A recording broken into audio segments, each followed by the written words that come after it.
Hello दोस्तों, क्या आप सच में लोगों को समझना चाहते हैं? क्या आप उनके व्यवहार, उनकी सोच और उनकी असली मंशा को पहचानना चाहते हैं? हम हर दिन अनगिनत इंसानों से मिलते हैं। कुछ हमें पसंद आते हैं, कुछ नहीं। कुछ हमें समझ में आते हैं, कुछ हमें कंफ्यूज कर देते हैं। लेकिन क्या आपने कभी सोचा है कि इंसान आखिर व्यवहार कैसे करते हैं? क्यों कुछ लोग इतने चार्मिंग और प्रभावशाली होते हैं, जबकि कुछ की बातें सुनकर ही इरिटेशन होने लगती है? क्यों कुछ लोग दूसरों को आसानी से मैनिपुलेट कर लेते हैं और कुछ बार बार धोखा खा जाते हैं? ये सब कोई जादू नहीं है, बल्कि एक गहरी साइकोलॉजी है। The laws of human nature नामक ये किताब हमें सिखाती है कि इंसान का स्वभाव अनुमान योग्य है। अगर हम इसे समझ लें तो हमारी जिंदगी पूरी तरह से बदल सकती है, चाहे वो आपकी पर्सनल लाइफ हो या प्रोफेशनल करियर। अगर आपको लोगों के असली स्वभाव की जानकारी होगी तो आप हर स्थिति में स्मार्ट निर्णय ले सकते हैं। इस किताब के लेखक रॉबर्ट ग्रीन हैं, जो अपनी गहरी रिसर्च और पावरफुल स्टोरी टेलिंग के लिए जाने जाते हैं। उन्होंने इसमें इंसानी मनोविज्ञान, मैनिपुलेशन, पावर डायनेमिक्स और बिहेवियर पैटर्न्स को डिकोड किया है, जिसे समझकर हम अपनी जिंदगी में एक नया स्तर हासिल कर सकते हैं। कल्पना कीजिए, आप किसी नए इंसान से मिलते हैं। वो बहुत फ्रेंडली दिखता है, लेकिन कुछ ही समय में आपको लगता है कि वो आपको इमोशनली ड्रेन कर रहा है। या फिर कोई आपका अच्छा दोस्त जो आपको हमेशा सपोर्ट करता है, लेकिन एक दिन अचानक आपको एहसास होता है कि वो सिर्फ अपने फायदे के लिए ऐसा कर रहा था। ऐसे पलों में हम सोचते हैं, काश मैं पहले ही समझ पाता। और यही कमी हम अपनी जिंदगी में बार बार महसूस करते हैं। लेकिन अगर हम इंसानों के मनोविज्ञान को सही से समझ लें तो न सिर्फ हम अपने आसपास के लोगों को डिकोड कर सकते हैं, बल्कि खुद को भी एक बेहतर इंसान में बदल सकते हैं। क्या आपको कभी ऐसा महसूस हुआ है कि कुछ लोग हर जगह ध्यान आकर्षित कर लेते हैं, चाहे वो ऑफिस हो, कोई पार्टी हो या सोशल मीडिया, जबकि कुछ लोग कितनी भी मेहनत कर ले उन्हें कोई गंभीरता से नहीं लेता? ये सिर्फ किस्मत नहीं है, इसके पीछे एक पूरा विज्ञान छुपा हुआ है। The laws of human nature हमें यही सिखाती है कि कैसे कुछ लोग दूसरों की भावनाओं को मैनिपुलेट करते हैं, कैसे कुछ लोग शक्ति को अपने फायदे के लिए इस्तेमाल करते हैं, और कैसे हम इन पैटर्न्स को पहचान कर अपनी जिंदगी को नियंत्रित कर सकते हैं। इंसानों के व्यवहार को समझना सिर्फ एक कौशल नहीं है, बल्कि ये सर्वाइवल की एक रणनीति है। अगर आप लोगों की मंशा, भावनाओं और उनके छिपे हुए इरादों को डिकोड कर सकते हैं, तो कोई आपको आसानी से मूर्ख नहीं बना सकता। आप अपने रिश्तों को मजबूत बना सकते हैं, अपने करियर में आगे बढ़ सकते हैं और हर स्थिति में खुद को शक्तिशाली बना सकते हैं। इस वीडियो में हम इस शानदार किताब की एक गहरी समरी करने वाले हैं। यहाँ आपको पता चलेगा कि कैसे आप दूसरों के असली स्वभाव को पहचान सकते हैं, कैसे खुद की भावनात्मक कमजोरियों को नियंत्रित कर सकते हैं और कैसे अपनी जिंदगी को एक नई दिशा दे सकते हैं। तो इस वीडियो को अंत तक जरूर देखें, क्योंकि अगर आप इसे मिस करते हैं तो आप उस शक्ति को खो देंगे जो आपकी जिंदगी को पूरी तरह से बदल सकती है।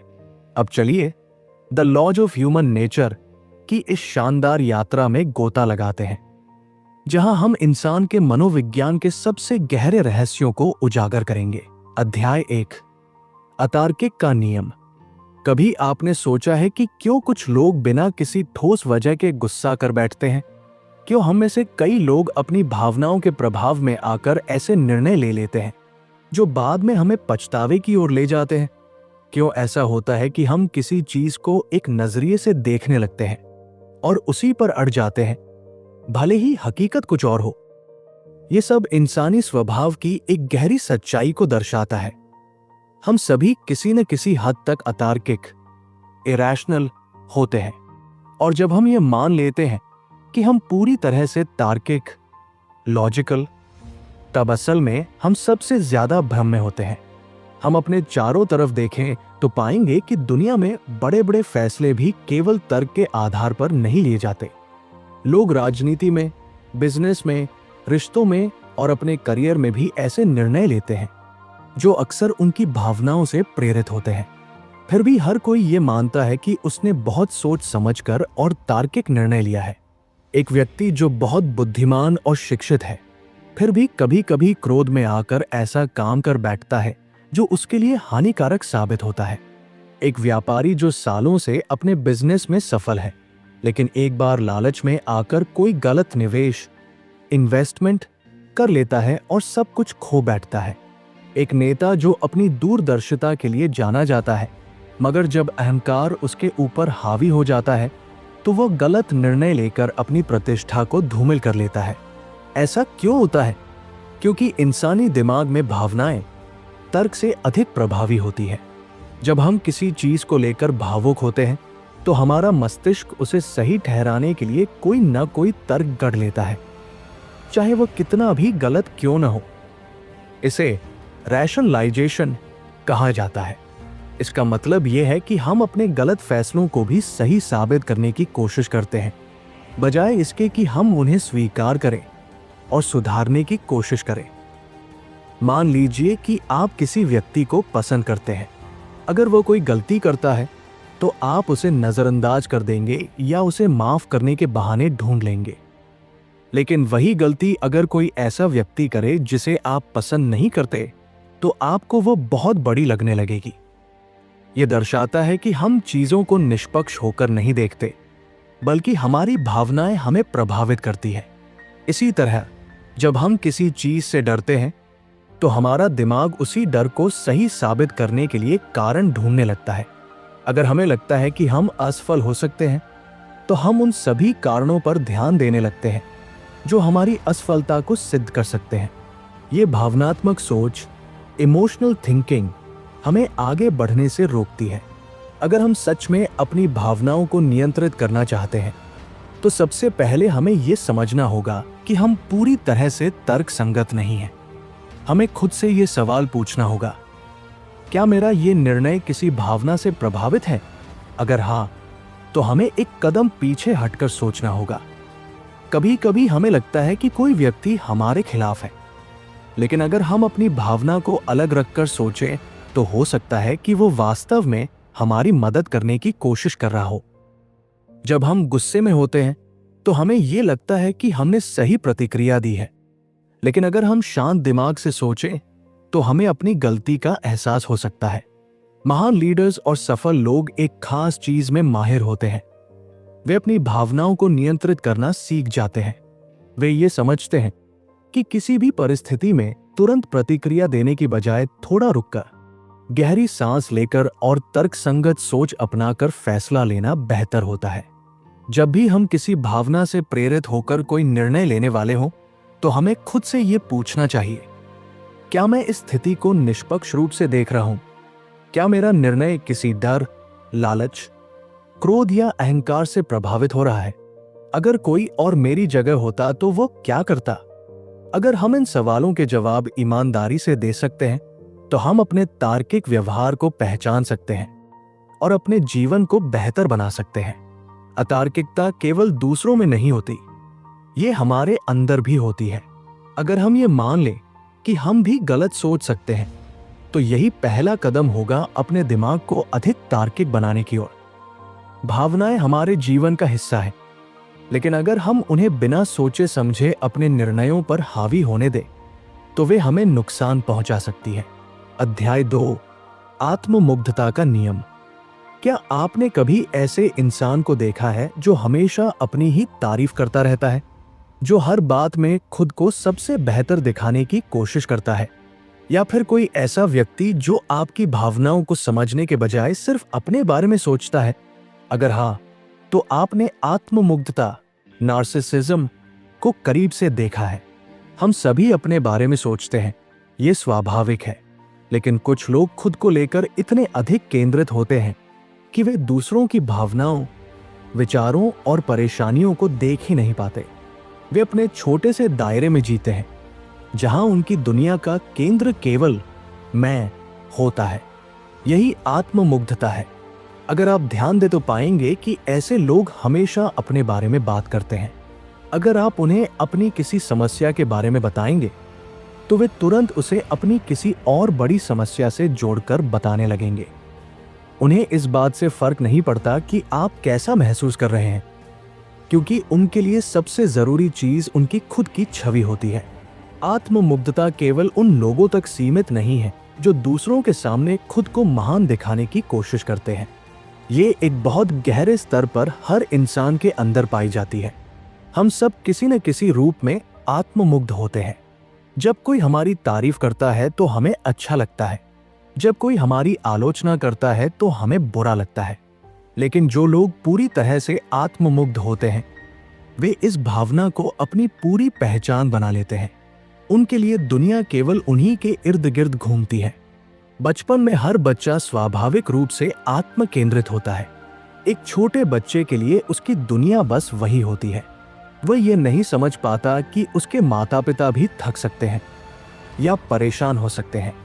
लेकिन जैसे जैसे हम बड़े होते हैं, हमें दूसरों की भावनाओं को समझने की क्षमता, एम्पैथी विकसित करनी चाहिए। हमें यह सीखना चाहिए कि हर कोई अपनी परेशानियों और खुशियों के साथ जी रहा है और हम अकेले इस दुनिया के केंद्र में नहीं हैं। लेकिन कुछ लोग इस बदलाव से नहीं गुजरते। वे उसी आत्म केंद्रित सोच के साथ बड़े होते हैं। ये कई कारणों से हो सकता है। शायद उनके माता पिता ने उन्हें हमेशा ये महसूस कराया कि वे खास हैं, कि वे दूसरों से बेहतर हैं। या फिर हो सकता है कि वे अपने बचपन में उपेक्षित, निग्लेक्टेड रहे हों और इसलिए वे अब दुनिया से वही प्यार और ध्यान पाने की कोशिश कर रहे हों जो उन्हें पहले नहीं मिला। कुछ लोग अपने जीवन के संघर्षों से इतनी गहराई से प्रभावित होते हैं कि वे हर चीज को अपने दर्द के चश्मे से देखने लगते हैं। अगर वे किसी कठिन समय से गुजरे हैं तो उन्हें यह महसूस होता है कि दुनिया उनके साथ अन्याय कर रही है और इसलिए वे अपने दुख को बाकी सभी चीजों से ऊपर रखते हैं। वे ये भूल जाते हैं कि हर इंसान के जीवन में संघर्ष होता है। आत्ममुग्ध व्यक्ति की पहचान करना मुश्किल नहीं है। वे अक्सर अपनी ही कहानियां सुनाने में व्यस्त रहते हैं। वे आपकी बातों को काटकर अपनी बात रखना पसंद करते हैं। अगर आप उन्हें कोई सुझाव दें तो वे उसे नजरअंदाज कर देंगे या फिर इसे ऐसे लेंगे जैसे आप उनकी आलोचना कर रहे हो। उन्हें लगातार प्रशंसा, वैलिडेशन की जरूरत होती है और अगर वे इसे नहीं पाते तो वे चिढ़ जाते हैं। वे खुद को दुनिया से अलग और विशेष मानते हैं। उन्हें लगता है कि उन्हें हमेशा दूसरों से बेहतर ट्रीटमेंट मिलना चाहिए। अगर कोई उनकी तारीफ करता है तो वे उसे पसंद करते हैं, लेकिन अगर कोई उनकी गलतियों को उजागर करे तो वे तुरंत रक्षात्मक, डिफेंसिव हो जाते हैं या उस व्यक्ति को अपना दुश्मन मान लेते हैं। आत्ममुग्धता का सबसे खतरनाक पहलू यह है कि यह इंसान के रिश्तों को बर्बाद कर सकती है। एक आत्ममुग्ध व्यक्ति कभी भी किसी रिश्ते में बराबरी का संतुलन, बैलेंस बनाए नहीं रख सकता, क्योंकि उनके लिए सबसे जरूरी चीज केवल खुद की छवि होती है। वे अपने पार्टनर की भावनाओं को नहीं समझते और अपने दोस्तों से भी सिर्फ उतना ही रिश्ता रखते हैं जितना उनके लिए फायदेमंद हो। सच्चाई यह है कि आत्ममुग्धता एक स्पेक्ट्रम पर होती है। हर इंसान के अंदर थोड़ा बहुत आत्ममुग्धता का भाव होता है, लेकिन कुछ लोग इस स्तर तक पहुंच जाते हैं कि वे दूसरों के लिए जहरीले, टॉक्सिक बन जाते हैं। वे केवल अपनी दुनिया में जीते हैं और बाकी सबको अपनी जरूरतों के हिसाब से इस्तेमाल करते हैं। अगर हम सच में खुद को आत्ममुग्धता से बचाना चाहते हैं तो हमें यह समझना होगा कि हम अकेले इस दुनिया में नहीं हैं। हमें दूसरों की भावनाओं और जरूरतों को भी उतना ही महत्व देना होगा जितना हम अपनी भावनाओं को देते हैं। पहला कदम यह स्वीकार करना है कि हम भी कभी कभी आत्ममुग्ध होकर सोचते हैं। जब हम किसी बातचीत में होते हैं तो हमें खुद से यह पूछना चाहिए, क्या मैं सामने वाले की भावनाओं को भी उतना ही महत्व दे रहा हूं जितना मैं अपनी भावनाओं को दे रहा हूं?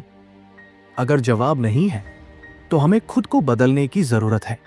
हमें दूसरों की बातों को सुनने की आदत डालनी होगी। हमें यह समझना होगा कि हर इंसान अपनी परेशानियों से गुजर रहा है और हमें हमेशा अपने बारे में सोचने के बजाय दूसरों की भावनाओं को भी समझना चाहिए। आत्ममुग्धता का दूसरा पहलू यह भी है कि हमें ऐसे लोगों से बचना होगा जो अत्यधिक आत्ममुग्ध है। अगर आप किसी ऐसे व्यक्ति के साथ हैं जो केवल खुद की तारीफ करता है और आपकी भावनाओं को महत्व नहीं देता, तो आपको ये सोचना चाहिए कि क्या ये रिश्ता आपके लिए सही है। आत्ममुग्धता इंसानी स्वभाव का एक हिस्सा है, लेकिन जब यह अत्यधिक हो जाती है तो ये न केवल हमें बल्कि हमारे आसपास के लोगों को भी नुकसान पहुंचाती है। अगर हम सच में एक बेहतर इंसान बनना चाहते हैं तो हमें खुद को दूसरों की जगह रखकर देखना होगा। हमें यह समझना होगा कि हर इंसान की जिंदगी में उसकी अपनी समस्याएं और संघर्ष है। जब हम आत्ममुग्धता से बाहर निकलकर एक संतुलित और संवेदनशील इंसान बनते हैं, तब हम केवल खुद को नहीं बल्कि अपने रिश्तों को भी मजबूत करते हैं। असली समझदारी इसी में है कि हम खुद को दूसरों की भावनाओं से जोड़ सके और अपनी दुनिया को सिर्फ मैं से हटाकर हम की ओर ले जा सके। अध्याय 3, भूमिका निभाने का नियम। क्या आपने कभी सोचा है कि लोग असल में वैसे नहीं होते जैसे वे दिखते हैं? हम में से हर कोई एक भूमिका निभा रहा है, एक ऐसा चेहरा दिखा रहा है जो समाज को स्वीकार्य हो, जो लोगों को पसंद आए। लेकिन क्या होगा अगर हम इस खेल को समझ जाए और इसे अपने पक्ष में इस्तेमाल करना सीख ले? हम एक ऐसी दुनिया में रहते हैं जहां लोग हमेशा अपने वास्तविक रूप को छुपाने की कोशिश करते हैं। वे वह चेहरा नहीं दिखाते जो वे सच में हैं, बल्कि वह दिखाते हैं जो उन्हें दूसरों को प्रभावित करने के लिए जरूरी लगता है। समाज में हर व्यक्ति एक रोल निभा रहा होता है, एक ऐसा किरदार जिसे उसने खुद ने चुना है या जिसे परिस्थितियों ने उसे निभाने पर मजबूर कर दिया है। आप किसी भी पेशे को देख ले, एक राजनेता जनता को प्रभावित करने के लिए एक अलग चेहरा अपनाता है। एक अभिनेता केवल पर्दे पर नहीं बल्कि असल जिंदगी में भी एक भूमिका निभाता है। एक बिजनेसमैन अपने ग्राहकों के सामने हमेशा आत्मविश्वास से भरा हुआ दिखता है, भले ही अंदर से वो डरा हुआ हो। हम सभी जाने अनजाने इस खेल का हिस्सा है। जब हम किसी नए व्यक्ति से मिलते हैं तो हम उसके वास्तविक स्वभाव को नहीं देखते। हम उसकी मुस्कान, उसके शब्दों और उसके हाव भाव, बॉडी लैंग्वेज को देखते हैं। हमें लगता है कि वही उसका असली रूप है, लेकिन अक्सर ये केवल एक मुखौटा, मास्क होता है। लोग अपने अंदर छिपी असलियत को बाहर नहीं आने देते, क्योंकि वे डरते हैं कि अगर दुनिया उन्हें उनकी असली पहचान में देख लेगी तो शायद उन्हें स्वीकार नहीं किया जाएगा। हर इंसान का असली स्वभाव तभी दिखता है जब वह अकेला होता है। जब कोई हमें देख नहीं रहा होता, तब हम असल में वैसे होते हैं जैसे हम हैं, बिना किसी दिखावे के, बिना किसी बनावटी मुस्कान के। लेकिन जैसे ही हम किसी के सामने आते हैं, हमारा रोल प्लेइंग शुरू हो जाता है। हम अपनी बॉडी लैंग्वेज को नियंत्रित करते हैं, अपने शब्दों को तोलते हैं और खुद को ऐसा दिखाने की कोशिश करते हैं जैसा हमें लगता है कि सामने वाले को पसंद आएगा।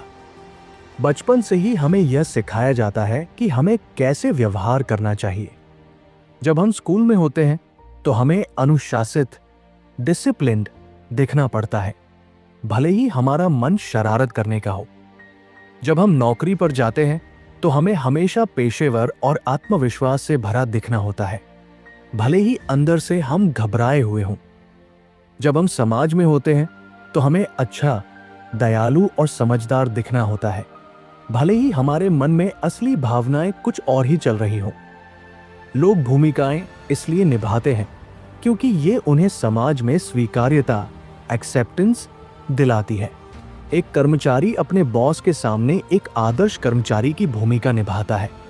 एक नेता जनता के सामने एक ईमानदार व्यक्ति का मुखौटा पहनता है, और एक दोस्त भी कभी कभी अपनी सच्ची भावनाओं को छुपाकर वही दिखाता है जो उसके दोस्त को अच्छा लगे। लेकिन सवाल यह उठता है, क्या हम इन भूमिकाओं के जाल में फंस चुके हैं? क्या हम अपने असली स्वभाव से इतने दूर हो चुके हैं कि हमें खुद भी नहीं पता कि हम असल में कौन हैं? अगर आप लोगों को ध्यान से देखें तो आप ये समझ सकते हैं कि कौन अपनी असली भावनाओं को छुपा रहा है और कौन सच बोल रहा है। जब कोई व्यक्ति बहुत अधिक आत्मविश्वास दिखाने की कोशिश करता है तो हो सकता है कि वो अंदर से असुरक्षित, इनसिक्योर हो। जब कोई बहुत अधिक दयालु बनने की कोशिश करता है तो संभव है कि वो अपनी असली भावनाओं को छुपा रहा हो। लोगों के चेहरे पर लिखी गई मुस्कान हमेशा उनके मन की सच्चाई को नहीं दिखाती। कभी कभी उनकी आंखों में छुपा डर, उनके हाथों की हल्की सी हलचल, उनकी आवाज का कंपन, ये सब उनके अंदर छुपे सच को उजागर कर सकता है। लेकिन इस खेल में केवल दर्शक बनकर रहने की जरूरत नहीं है। अगर आप इस नियम को समझ जाए तो आप इसे अपने पक्ष में इस्तेमाल कर सकते हैं। जब आपको किसी से कुछ हासिल करना हो तो आप भी अपनी भूमिका को इस तरह से ढाल सकते हैं कि सामने वाला आपके प्रभाव में आ जाए। आप अपने शब्दों, अपनी बॉडी लैंग्वेज और अपने हाव भाव का इस्तेमाल करके लोगों को वह दिखा सकते हैं जो वे देखना चाहते हैं। अब सवाल ये उठता है, क्या हमें भी इस खेल का हिस्सा बनना चाहिए? क्या हमें भी एक मुखौटा पहनकर समाज में अपनी जगह बनानी चाहिए? इसका जवाब इतना सरल नहीं है। अगर आप इस दुनिया में सफल होना चाहते हैं तो आपको यह समझना होगा कि रोल प्लेइंग इस समाज का हिस्सा है। आपको यह सीखना होगा कि कब और कैसे खुद को इस खेल में शामिल करना है। अगर आप एक नौकरी के इंटरव्यू में हैं तो आप अपना आत्मविश्वास दिखाएंगे, भले ही आप अंदर से नर्वस हो। अगर आप किसी महत्वपूर्ण व्यक्ति से मिल रहे हैं तो आप अपनी भाषा और व्यवहार को इस तरह से ढालेंगे कि वह आपसे प्रभावित हो। लेकिन साथ ही आपको यह भी याद रखना होगा कि कहीं यह भूमिका आपकी असली पहचान को न दबा दे। अगर आप हमेशा एक मुखौटा पहने रहेंगे तो एक समय आएगा जब आपको खुद भी नहीं पता होगा कि आप असल में कौन हैं। इसलिए समझदारी इसी में है कि आप इस नियम को अपने लाभ के लिए इस्तेमाल करें, लेकिन अपनी असली पहचान को भी न भूलें। दुनिया एक मंच है और हम सभी इस मंच पर अपनी अपनी भूमिकाएं निभा रहे हैं।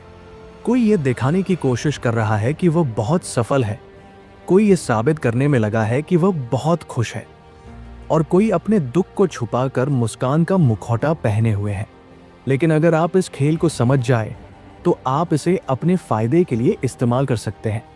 जब आप ये समझने लगते हैं कि लोग केवल वही नहीं हैं जो वे दिखते हैं, बल्कि उनके पीछे भी एक असली चेहरा छुपा है, तब आप दुनिया को एक अलग नजरिए से देखने लगते हैं।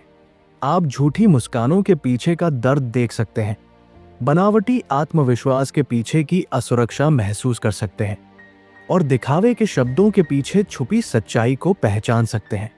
इसलिए अगली बार जब आप किसी से मिलें तो केवल उसकी कही हुई बातों पर ध्यान न दें, बल्कि ये भी समझने की कोशिश करें कि वह किस भूमिका को निभा रहा है।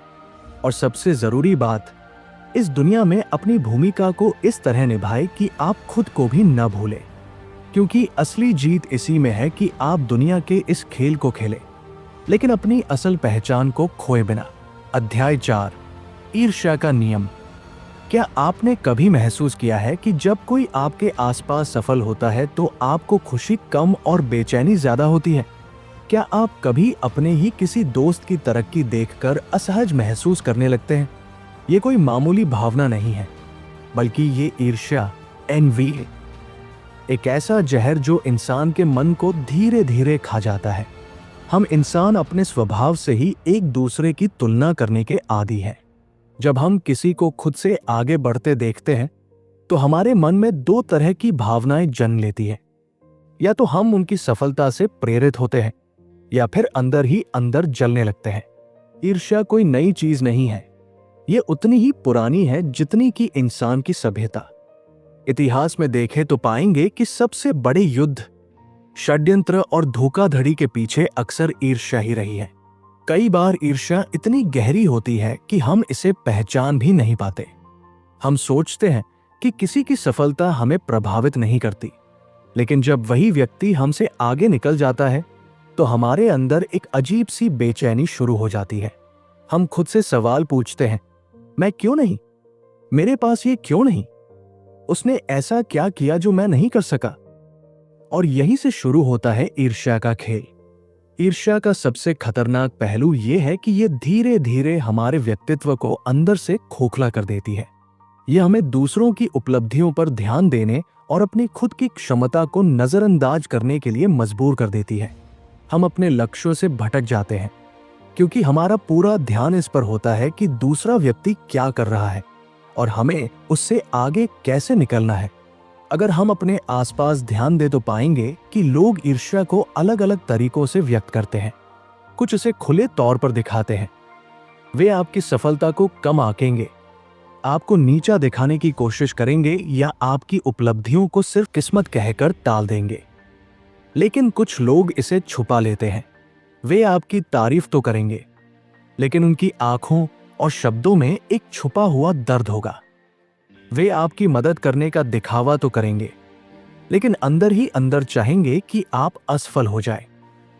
ईर्ष्या केवल व्यक्तिगत जीवन तक सीमित नहीं है, ये कार्यस्थलों में, दोस्ती में, रिश्तों में और यहां तक कि परिवारों में भी देखने को मिलती है। अक्सर भाई बहनों में, सहकर्मियों में, यहां तक कि सबसे करीबी दोस्तों में भी ये भावना पनपती है।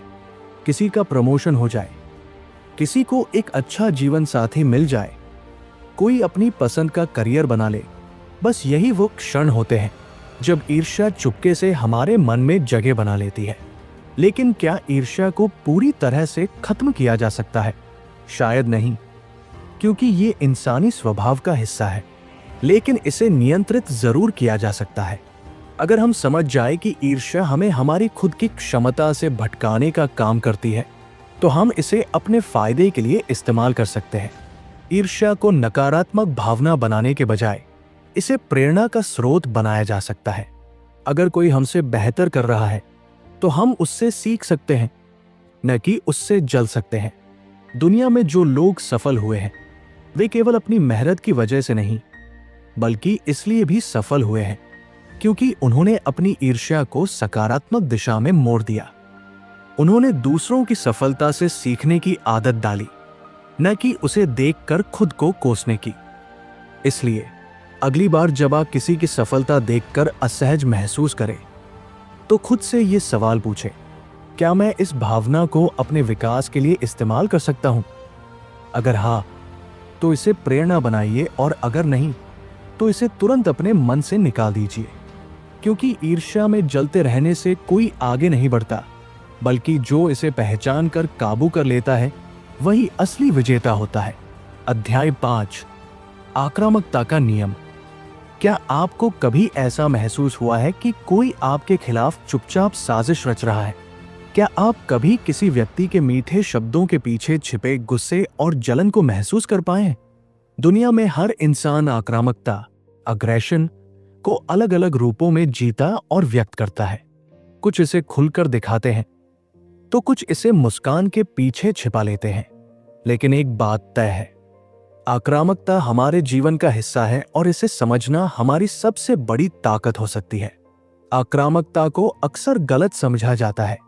जब हम शब्द को सुनते हैं, तो हमारे दिमाग में हिंसा, गुस्सा और शारीरिक संघर्ष की छवि बनती है। लेकिन असली आक्रामकता हमेशा इतनी सीधी नहीं होती। ये कई बार बहुत सूक्ष्म, सटल और छुपी हुई होती है।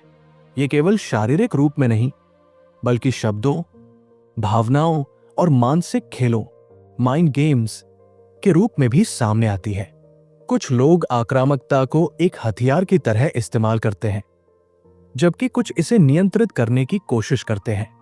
समाज में हर इंसान के भीतर एक न एक रूप में आक्रामकता मौजूद होती है।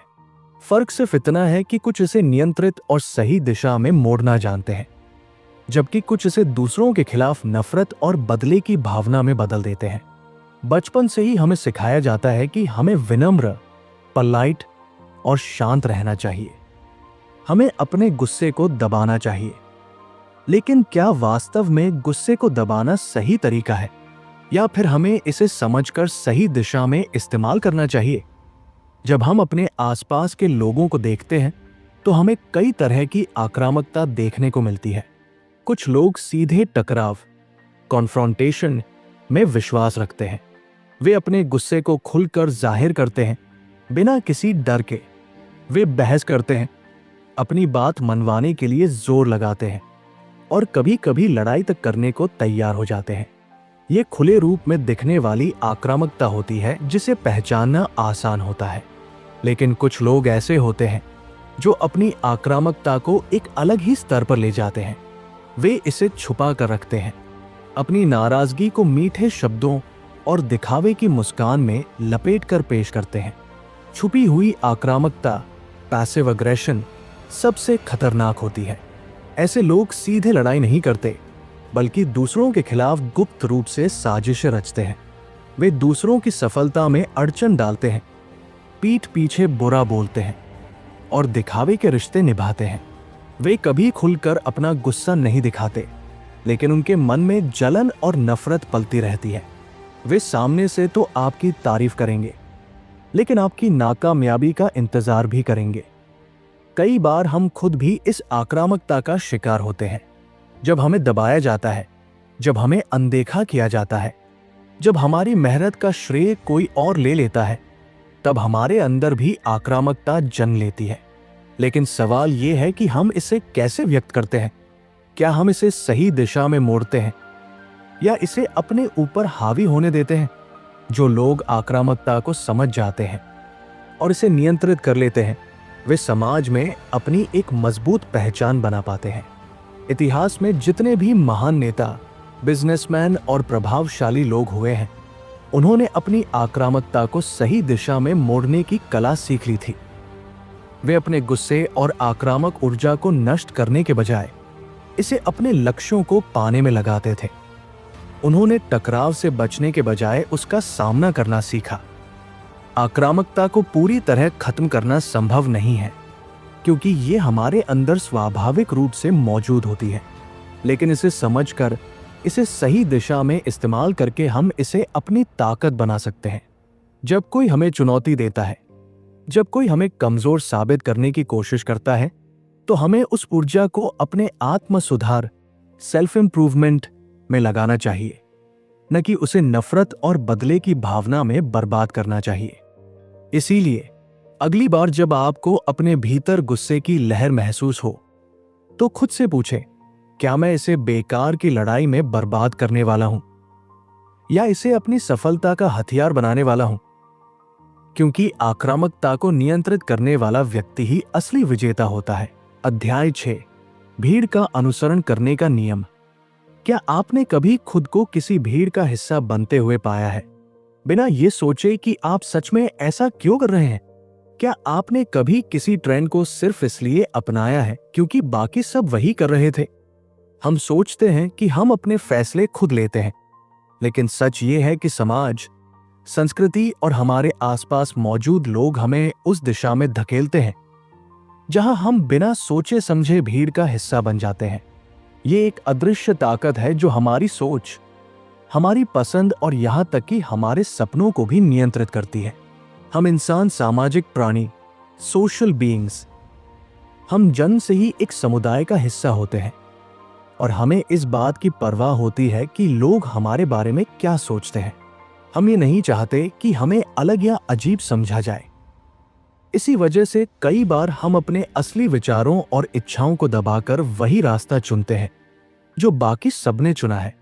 यह भीड़ के प्रभाव, हर्ड मेंटालिटी का सबसे बड़ा उदाहरण है। भीड़ का अनुसरण करना हमेशा बुरा नहीं होता। इतिहास में कई बार समाज के नियम और परंपराएं हमें सुरक्षा और स्थिरता, स्टेबिलिटी देने में मदद करती है। लेकिन जब ये अनुसरण आंख मूंद कर किया जाता है, बिना तर्क और समझ के, तब ये खतरनाक हो सकता है। जब हम सिर्फ इसलिए कोई फैसला लेते हैं क्योंकि सब यही कर रहे हैं, तब हम अपनी खुद की सोचने समझने की क्षमता को कमजोर कर देते हैं। अगर आप गौर करें तो पाएंगे कि यह प्रवृत्ति हमारे जीवन के हर हिस्से में मौजूद है। स्कूल में हमें सिखाया जाता है कि अच्छे नंबर लाना ही सफलता की निशानी है। कॉलेज में हमें वही कोर्स चुनने के लिए कहा जाता है जो सुरक्षित, सेफ हो, भले ही हमारी असली रुचि किसी और चीज में हो। जॉब में हम वही काम करते हैं जो समाज में सम्मानित माना जाता है, बिना ये सोचे कि क्या वह वास्तव में हमें खुशी देता है। सोशल मीडिया इस नियम का सबसे बड़ा उदाहरण है। जब कोई नया ट्रेंड आता है तो लोग बिना सोचे समझे उसे फॉलो करने लगते हैं। कोई नया फैशन, कोई नया विचार, कोई नया चैलेंज, लोग इसे अपनाने के लिए उत्सुक रहते हैं क्योंकि वे भीड़ से अलग नहीं दिखना चाहते। वे नहीं चाहते कि लोग उन्हें आउटडेटेड समझें। यह प्रवृत्ति हमारे फैसलों को नियंत्रित करने लगती है और धीरे धीरे हम ये भूल जाते हैं कि हम असल में क्या चाहते थे। इतिहास गवाह है कि जब जब लोगों ने बिना सवाल किए भीड़ का अनुसरण किया है, तब तब समाज को भारी नुकसान हुआ है। कई बड़े युद्ध, सामाजिक उथल पुथल, आर्थिक संकट, ये सब भीड़ के अंधे अनुसरण का नतीजा रहे हैं। लोग बिना ये सोचे कि सच क्या है, केवल इसलिए किसी विचार को अपना लेते हैं क्योंकि बाकी सब उसे सही मान रहे होते हैं। लेकिन यही वह समय होता है जब असली सोचने वाले लोग, असली लीडर्स और बदलाव लाने वाले लोग खड़े होते हैं। जो लोग भीड़ से अलग सोचने की हिम्मत रखते हैं, वही दुनिया में कुछ नया और क्रांतिकारी करने में सक्षम होते हैं। अगर आप इतिहास के महान आविष्कारकों, कलाकारों और विचारकों को देखें तो पाएंगे कि वे कभी भी आम भीड़ का हिस्सा नहीं बने। उन्होंने हमेशा सवाल किए, उन्होंने हमेशा अपने रास्ते खुद चुने। वे इस डर में नहीं जिए कि लोग क्या कहेंगे, बल्कि उन्होंने ये सोचा कि मैं क्या नया कर सकता हूं। इसीलिए अगली बार जब आप किसी भीड़ का हिस्सा बनने लगे तो खुद से एक सवाल पूछें, क्या मैं ये सच में अपने मन से कर रहा हूं या सिर्फ इसलिए क्योंकि बाकी सब यही कर रहे हैं? अगर आपका जवाब दूसरा है तो ये समय है खुद को पहचानने का, अपनी सोच को दिशा देने का और इस भीड़ से बाहर निकलकर अपनी अलग राह बनाने का। क्योंकि इतिहास उन्हीं लोगों को याद रखता है जिन्होंने भीड़ का अनुसरण करने के बजाय भीड़ को एक नई दिशा दी। अध्याय 7, मृत्यु के भय का नियम। क्या आपने कभी सोचा है कि आपके जीवन में सबसे बड़ा डर क्या है? क्या ये असफलता है या फिर अकेलापन? शायद इनमें से कुछ भी नहीं। असल में हमारा सबसे गहरा डर मृत्यु, डेथ। मृत्यु का भय एक ऐसी भावना है जो हमें जीवन भर सताती है, चाहे हम उसे स्वीकार करें या नहीं। हम में से अधिकांश लोग मृत्यु के बारे में सोचने से बचते हैं। लेकिन क्या कभी आपने सोचा है कि अगर हम मृत्यु के डर का सामना करें तो क्या ये हमारे जीवन को और भी अधिक अर्थपूर्ण नहीं बना सकता? मृत्यु के भय को समझना और स्वीकारना शायद सबसे कठिन कार्यों में से एक है। हम हमेशा ये मानते हैं कि मृत्यु दूसरों के साथ ही होगी, लेकिन खुद के साथ नहीं। हम सोचते हैं कि यह दूर है, कि हम इसे समय पर टाल सकते हैं। जीवन की भागदौड़ में हम अपनी मृत्यु के विचारों को दिमाग से बाहर रखते हैं। हम अपनी उम्मीदों, सपनों और कामों में इतने व्यस्त हो जाते हैं कि हमें लगता है कि मृत्यु हमारे जीवन का हिस्सा नहीं है। लेकिन सच्चाई ये है कि मृत्यु का डर ही हमारे जीवन को नियंत्रित करता है। ये डर हमें जीवन के छोटे छोटे फैसलों में अप्रत्यक्ष रूप से प्रभावित करता है। हम जो काम करते हैं वे सिर्फ इसलिए नहीं होते कि हम उन्हें चाहते हैं, बल्कि इसलिए होते हैं क्योंकि हम नहीं चाहते कि मृत्यु हमें किसी समय बिना किसी तैयारी के पकड़ ले। हमारी सबसे बड़ी चिंता यह है कि हम अधूरी जिंदगी जीकर चले जाएं। यही कारण है कि हम अपनी जिंदगी के सभी फैसले करते समय भविष्य में आने वाली मृत्यु को नकारते हैं और कुछ करना या सोचना शुरू कर देते हैं जो हमें समय पर करना चाहिए। हमारा डर अक्सर हमारी उम्मीदों से मेल खाता है। हम खुद से कहते हैं, अभी बहुत कुछ करना बाकी है, अभी तो मेरी जिंदगी की शुरुआत है, मैं अपने सपने पूरे करूंगा। लेकिन फिर धीरे धीरे समय निकल जाता है और हम अपने ख्वाबों को टालते जाते हैं। मृत्यु के विचारों से बचने के लिए ये अनजाने में हमारी गति को धीमा कर देता है, क्योंकि हम मरने से डरते हैं लेकिन जीवन जीने का तरीका भूल जाते हैं। हम ये भूल जाते हैं कि जो समय हम बर्बाद करते हैं वो कभी वापस नहीं आता। हम सभी ने कभी ना कभी अपने अंदर मृत्यु का डर महसूस किया होगा। जब किसी करीबी की मौत होती है तो हमें लगता है कि हमारे साथ भी ऐसा ही होना है।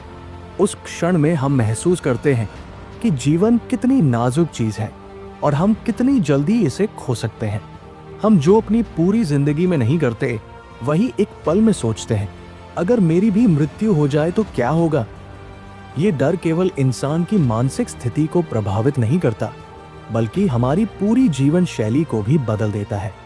लेकिन मृत्यु के इस डर का एक और पहलू है जो शायद हम समझ नहीं पाते। ये डर हमें उस दिशा में प्रेरित करता है जहां हम अपने जीवन का मूल्य समझ सकते हैं। जब हमें मृत्यु के विचारों का सामना होता है तो हमें एहसास होता है कि जीवन सीमित है और हर पल कीमती है। मृत्यु के डर से न केवल हम बचने की कोशिश करते हैं, बल्कि ये हमें खुद से सवाल करने का मौका देता है, मैं क्या कर रहा हूं? क्या मैं सही दिशा में जा रहा हूं? दूसरी ओर जो लोग मृत्यु को नकारते हैं वे जीवन को खाली महसूस करते हैं।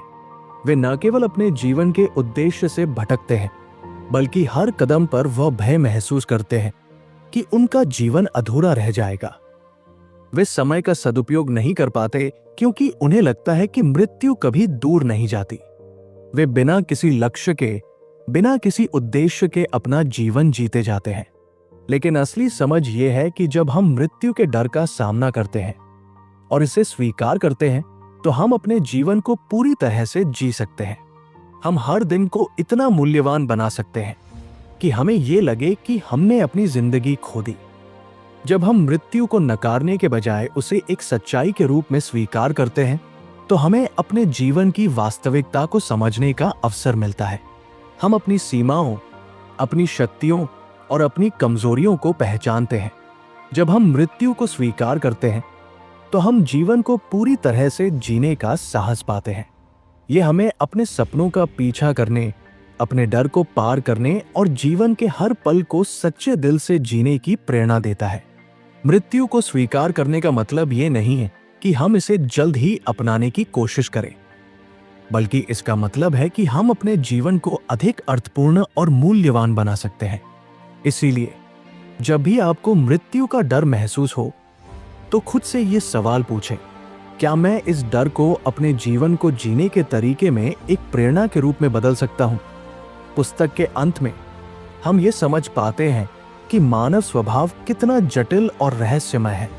हर व्यक्ति के अंदर गहरे दबे इमोशंस और विचार चलते हैं जिनका पूरी तरह से अनुमान लगा पाना मुश्किल है।